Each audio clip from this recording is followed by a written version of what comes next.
Kwadhi Kisii ni mor kod ilo nyokwa ko osiptal mar Nyachwa Adventist mantiere boma ma Kisii tok miyo moro konyore osiptal kendo nyoro nyithindo 4. Miyo no ma jahigni 36 wacho ni kir nyithinde 4 go adek ma yawuoyo chako nyinga mar Raila, Amollo gi Odinga kaachiel manyako to chako Aida. Jafwambo mara Crispino tieno lero na koya Kisii malaike go no onyuolo e yor operation ka gin kod jumbe 32 kende. Ne en mor ne anyuola, osiepe kod jotije mantie hospital mar Nyachwa e boma ma Kisii.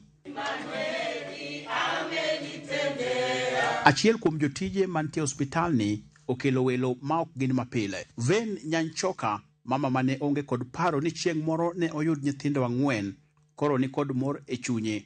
Tok kelo malaike ne familia ne. Malaike ma adek en ma yawuoyi ochako ni Raila, Amollo kod Odinga, kama nyako to chako ni Aida. Nilifanyiwa CS. That is when they recognized niko na 1. I'd prepared for 3. The journey has not been so good. Imekuanga ngumu sana, kutembea siwezi, kushuka saa zingine hata kwa kitanda ni ngumu, kubreathe ni ngumu. Imenikalianga ngumu sana. It's the first time that we delivered a quadruplets here. We have been delivering triplets, but for quadruplets, it is the first time that we delivered quadruplets here. And we were happy and excited to receive the babies. The mother had difficulty bearing the baby or carrying the baby on that day prior to the cesarean section because of the heavy weight of the baby. So we decided at 32 weeks that we are going to extract the baby. So the weights were 1.3, 1.6, 1.7, and 1.6. Familia mar Ven leron wagino mane omiyo gi yiero mar miyo nyithindogo nyinge jatelo mane osenindo Raila Odinga. We were bit tense, and that is the time when we had just lost Raila.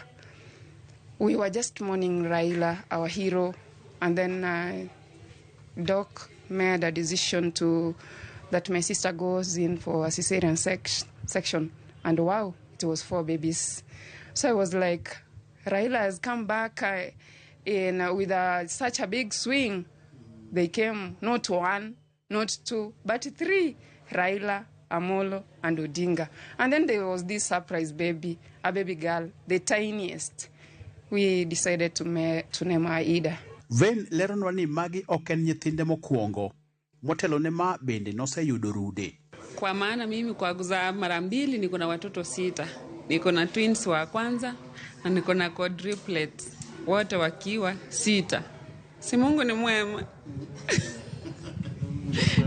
Jotend hospital ni kata kamano kwayo ni jogo man gi nyalo chwalo lwetgi ne miyo ni mar ok dhi bedo wuoth mayot rito nyithindo 4 go. It's very difficult. Now she has 4. And that's why, as a facility also, we extend our appeal to the world out there. Because as a facility, we are considering a waiver of our bills.